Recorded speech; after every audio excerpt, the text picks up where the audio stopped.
Generally, when I mention aquaponics to people, they're like, aqua what? Ponics who? I have no idea what it is. So I decided to give you a brief overview of what the science is and what it entails before I go more in depth. So what is aquaponics? To fully understand it, I broke it up into two parts, aqua and ponics. And aqua, meaning water, more specifically refers to aquaculture, the science of fish, fish farming, fish breeding, everything entailing that. And then ponics, meaning labor and farming, more specifically refers to hydroponics, which is growing plants without soil. If you're not familiar with hydroponics, something as simple as putting flowers in a vase of water is actually considered hydroponics. So when you combine the two sciences, you get aquaponics, the integration of aquaculture and hydroponics in a recirculating system. There are three essential parts in an aquaponic system. You have the fish, the plants, and the bacteria. And as fish swim around, they create waste, and the bacteria then converts this waste into nutrients for the plants to use. And when the plants take up the nutrients, they actually filter out the water, making the water clean and livable for the fish to survive in. And what this does is it creates a symbiotic relationship between the three essential parts, and more specifically a mutualistic relationship because they're all benefiting each other for increased survival rate. And it creates a self-sustained ecosystem. So to get more into the science behind it, what's scientifically happening is as the fish swim around, they produce two forms of waste. They produce ammonia from their gills, and then they also have direct nitrogen that gets dissolved into the water, which the plants can use. But unfortunately, the plants and the fish both do not like ammonia. Ammonia is not a good thing. It is extremely fatal to fish in high quantities, and the plants can't do anything with it. So as the ammonia levels increase, a production of bacteria called Nitrosomonas sp occurs, and that bacteria colonizes on surfaces such as like gravel, sand, hydroton, perlite, or vermiculite, and these are all just hydroponic mediums that you'll have in your system, and it creates a biofilter for that bacteria to grow. So it's essential to have a collection of gravel or any hydroponic media for the system to correctly work. And then, so that new bacteria converts the ammonia into nitrite. And nitrite is less fatal to the fish, but it still can't be used by the plants, and it still will kill the fish because it doesn't allow fish to uptake oxygen, which they need to survive. So a similar process occurs as to what happened before, and as nitrite levels increase, a new bacteria called Nitrobacter sp starts colonizing in the gravel, and this bacteria converts the nitrite into nitrate. And nitrate is, luckily for the plants, is one of their favorite foods. So the plants are then able to uptake the nitrates and clean out all the water of all the harmful chemicals for the fish, and they are able to survive. So here we have a simple raft system that I built beginning of my junior year. It's the first system I've ever built. And as you can see here, you have the fish swimming around, and then the gravel on the bottom where the bacteria will colonize and convert the ammonia from the fish into nutrients for the plants. And then you have the root systems of the plants in the water, and this is an example of like hydroponics right here. And as the roots are in the water, they uptake the nutrients and clean the water for the fish. And then here's an example of a commercial scale system that me and my father built in Michigan in the beginning of, I guess this would be around closer to Christmas time, junior year. And this was the first more commercially sized system we built. And the concept is basically the same, except for you have your fish in this 400-gallon tank here. And then the water from the fish gets pumped, or gravity flows it down through this entire system here, where all your plants will be. And then a pump over here pumps the water back into the fish tank, and it just creates a recirculating system. So my inspiration for aquaponics. Growing up, I've always had a pretty good interest in plants, and I've always had a love for the environment and keeping the planet healthy. And aquaponics just seemed very practical to me. As soon as my dad told me about the concept, it was like, oh, well, that makes perfect sense. Fish, plants, they're all helping each other, everything's growing, and you're getting a lot of stuff out of it. So it started off as a hobby for me, but it turned into much more when my father and I decided to start our first business together, which was Great Lakes Aquaponics in Michigan. My father bought a commercial building for his biochemistry business because he needed to build a lab, and he needed a way to pay for business expenses like electricity and taxes and stuff. And we had just found out about aquaponics and how profitable it could be because you're only putting in one input, which is the fish food, and you're getting out plants and fish. So we decided we might try and use this new science to make a business and make money out of it to pay for the building. So our goal was to use it for profit, but it became much more as I started SYP. Here's a picture of the building we have in Michigan, and here's our 2 greenhouses that we recently constructed over last summer. And then we also have all of our plants starting inside in the building, and that's where his laboratory is. So my research started off with conventional farming. I wanted to see how people are growing plants today. And I was astonished at how terrible conventional farming is for our planet. First of all, conventional farming uses 3/4 of the world's fresh drinking water. And so many countries are in such need of fresh water. It's such a scarce commodity that's just a ridiculous number to be wasting on plants. And on top of that, they're pouring massive amounts of fertilizers on their crops.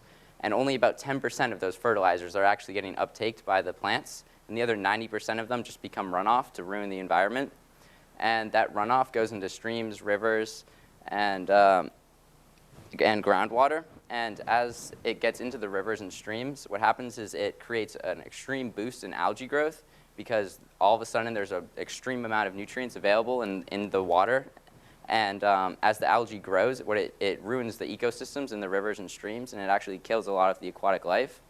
And so that was one of my major concerns when doing my research, is how could aquaponics be used to help try and reduce this terrible thing and maybe help save some of the wildlife. So because aquaponics is a recirculating system, it is the most efficient use of water to grow plants in the world. There's literally no water that needs to be added into the system except for water loss from transpiration, and that gets uptaken by the plants.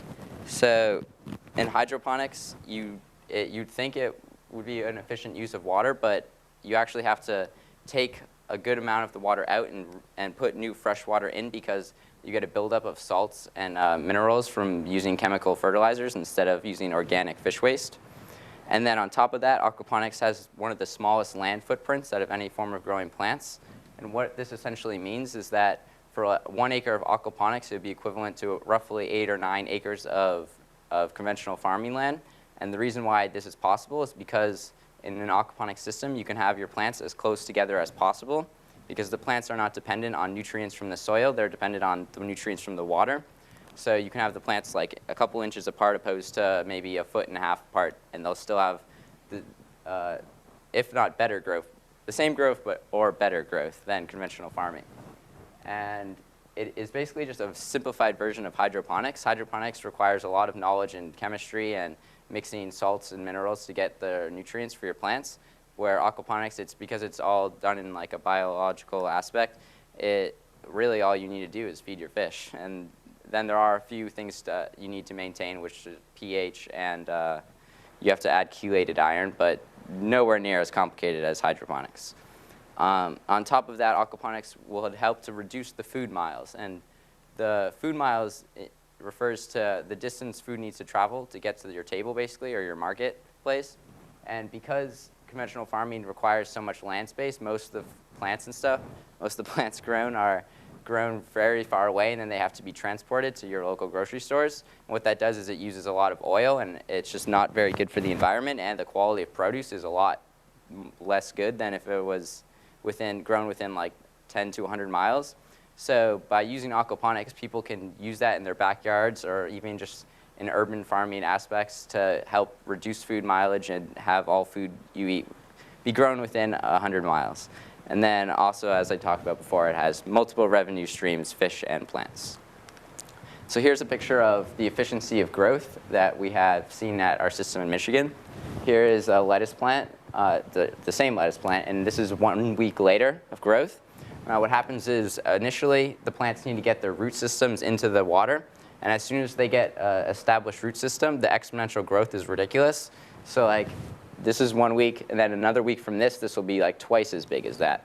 You won't even see any of this white raft anymore. So once the plants get established, they really just take off. Here's another example of, this is bok choy, and then like about 2 weeks later. And this is the same system you saw previously, but now with plants in it and growing and thriving.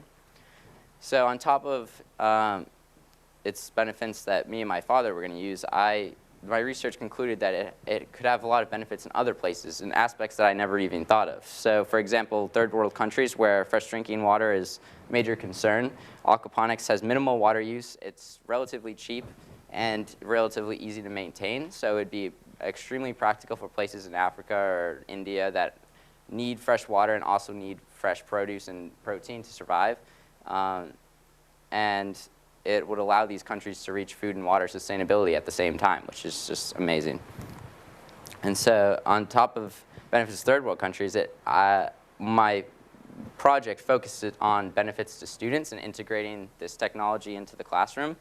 And so what I found is not only does it provide knowledge for the basic subjects such as like biology, zoology, botany, chemistry, aquaculture, hydroponics, ecology, and green engineering, but it also includes information and technologies that will help for physics, math, culinary, graphic design, architecture, and carpentry.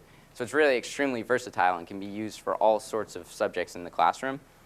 And on top of that, it's hands-on. You're dealing with live animals and live plants, which will interest students a lot and make them want to learn about water chemistry to keep their fish alive, or learn how to take nutrient levels to get the best plants growth, or et cetera, et cetera.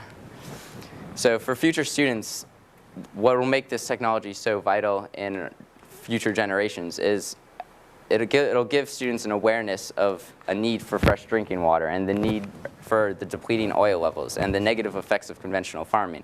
And these students will gain the knowledge to be able to like provide for their own family and grow vegetables and protein to survive.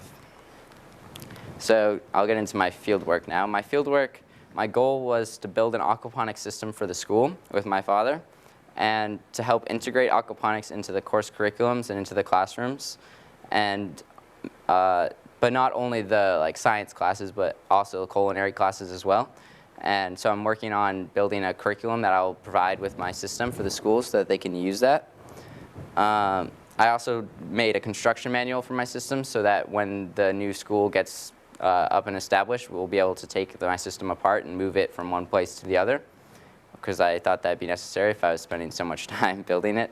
I don't want it to be ruined. And then I also made a fiberglassing guide, because I didn't think I was going to have to do fiberglassing originally, but due to expenses, we decided to use fiberglassing instead of buying tanks to save money. So because I ended up spending most of my field work fiberglassing, I decided to make a fiberglassing guide, so anyone else that needs to do it will be able to. So I'm going to give you a brief overview of my construction process, and then I can take you down to see my system, and you can ask me questions on the way, or questions about the system. So I started off needing to build the troughs, I needed to build the troughs. So the first step was to construct it out of wood, and essentially that's what it would look like done. And then after I had it constructed, we needed to fiberglass it and seal it so that we could put water in it. And these troughs, I built 2 of these, and these are where the plants are going to be growing in my system. I had 2 styles of growing the plants. One is, like as you saw before, the styrofoam on top of the water, and the plants sit on the styrofoam and they float and the roots grow in there. So that was one trough. And then the second trough, I put hydroponic media in, and more specifically hydroton. And what I did with that is you put plants into the gravel, essentially, and you cycle water through the gravel, and the plants grow into the gravel, and they uptake their nutrients that way. And then the gravel also acts as that biofilter for that bacteria to grow and make the cycle. So here's the steps for fiberglassing. The first thing you need to do is mix an epoxy resin and soak the tank, or the trough in this case, with the epoxy resin so that the wood absorbs it. And then you take your piece of fiberglass cloth and you mix up the epoxy resin again, and then you pour it on top of the cloth, and you use a special tool to slowly work all of that epoxy resin into the fiberglass to help it harden. But what makes this process very hard is A, you cannot touch the epoxy resin. It is terrible for your skin. And B, it dries extremely fast, so you cannot make mistakes, and you have to do it with haste. So this ended up being the most time-consuming part of my project, because you have to do it over and over again, and for each side, and then you have to let it dry for long enough before you can do it again. And I had to do that for the 2 troughs and a little bit on my tank. So here's a picture of my tank. That's me doing the epoxy resin on the tank. And then here we have a picture of the joints. It's not required that we do this, but me and my dad thought it would be a good idea to add a little extra fiberglass onto all of the joints because that's where we thought the most pressure from the water would be. And so to ensure that the tank would stay sturdy and not break, we added extra fiberglassing on the tanks. And then additionally, we also even made a ring around the tank, as you can see in that picture, to help support it. Once we got all of the tanks and troughs built or fiberglassed, we worked on the table to put everything on it. And this is the part where I had to take notes and make sure that I had a good construction manual for, because this is really essentially the only part that needs to be taken apart and put back together for the new school. So here's just some pictures of me, of the tank. Then I painted everything so that it would look nice. And we actually built this in Michigan, as I mentioned before. So then we built it all, and this is a picture here of the system built. And then we had to take it all apart and put it into our van and drive it 15 hours back to Newton. So that was a fun car ride. And here's the finished system as it is downstairs, and I guess I should take you down now.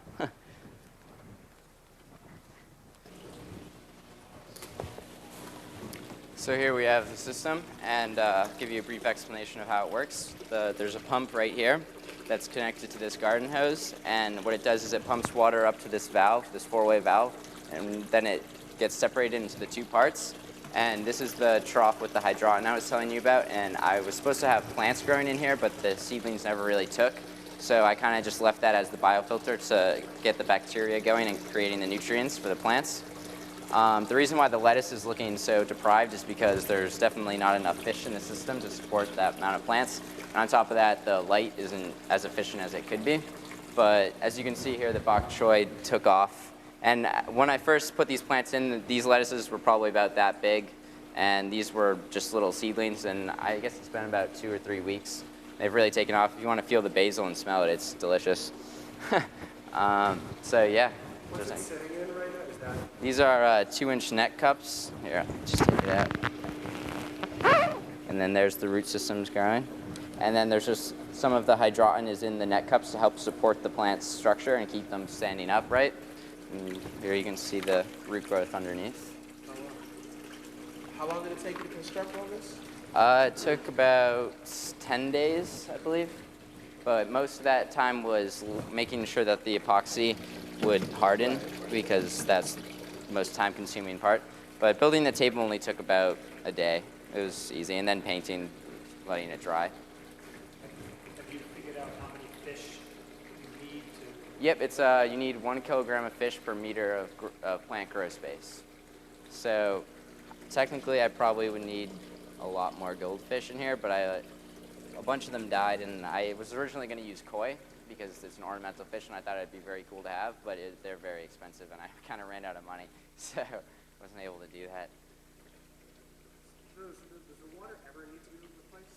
Nope, the water never needs to be replaced. The only thing that you need to do is add more water occasionally, like once a week-ish. Have you found already fish better than other fish? They all The only difference in fish is preference of if you want like a good eating fish or if you want an ornamental fish, but essentially all fish work the exact same. It's just the matter of producing the ammonia. Some fish produce more ammonia than other plants, so if using a fish that produces more ammonia means you need less fish, essentially, so like you have to kind of work with that, but really it doesn't matter at all what kind of fish you use. Like I'm just, something as simple as these goldfish is doing the job. Goldfish actually produce a lot of ammonia too, so that helps. Even though I don't have many fish, they do the job. Given the many advantages and pros that you stated in your presentation, are you finding that any schools incorporating aquaponics into their curriculum? Over 1,000 schools in the U.S. are using it today, and almost every school in Australia uses it in their curriculum. And actually, Australia is leading like the research in aquaponics and the backyard aquaponics industry, where because they have so little water and they also don't have very much oil, they kind of are relying on aquaponics and like the backyard systems to feed their families basically, because just just the vegetables that they get at the store are such poor quality and are so expensive because they have to travel so many miles that it's just not practical. So what can you grow here besides lettuces? you can grow everything, strawberries. You can even grow root plants like potatoes and stuff, but like carrots and stuff don't. I mean, I assume you could grow carrots, but I don't think anyone's really tried it, or at least we haven't tried it. But our main plants we grow in Michigan are basil, bok choy, lettuce. We grow some mustard. We have strawberries going, mint, all the herbs. Herbs do very well in aquaponics, and especially for the culinary class, they can grow their herbs, learn how to harvest their herbs, and like use them in the dishes. So that's kind of where it gets integrated into the culinary aspect. But yeah, essentially everything. Probably going to make some foolish, but do you ever see about these being like, people have aquariums at home? Yeah, definitely. Like, doubling it as like a herb garden. yeah, you could. That's a totally viable thing. People, one of the teachers at Brown Middle School asked me to build her like a little fish tank system so she could have fresh basil in her kitchen always. So yeah, it's simple, like the little 10-gallon system I showed you upstairs. That's a totally viable option, and me and my dad are trying to design something that's like commercially sellable to people's like for their kitchen and stuff. But they do already have those available, but they're pretty expensive, or they're not that expensive, but they're like not very practical. So how about the light? How expensive is it? That like this is yeah, it runs 24 hours a day, but this is a compact fluorescent that has all the spectrums that plants need to grow. That light would probably cost $100, and then to run it, it uses 100 watts 24 hours a day. It'd probably be $3 or $4 a month, maybe, for your electric bill. Probably less even if you're just running a light that size. So it's pretty efficient. But if you're doing it outside, you don't have to worry about that. So that helps too.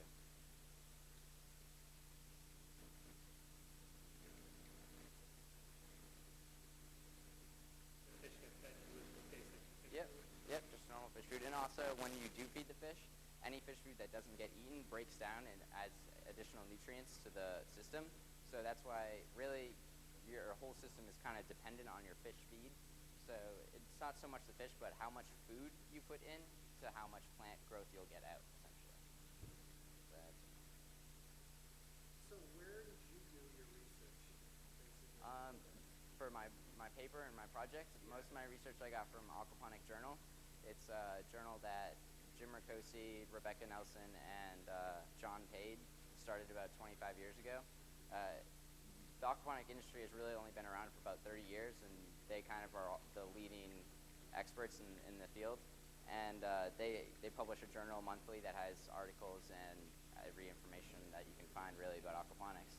So that's where I got most of my information. And then I also did a few interviews with Dr. Wilson Leonard in Australia, who has his PhD in aquaponics, and then also Jim Ricosi, who is running the biggest operation in the United States Virgin Islands. At the university, he has the first commercially run system, and he kind of refined the technology to be what it is today. So I got a lot of information from those two people, but yeah. And then also just firsthand experience, and then working on it with me and my dad for about a year and a half, 2 years. So that's essentially where I got all my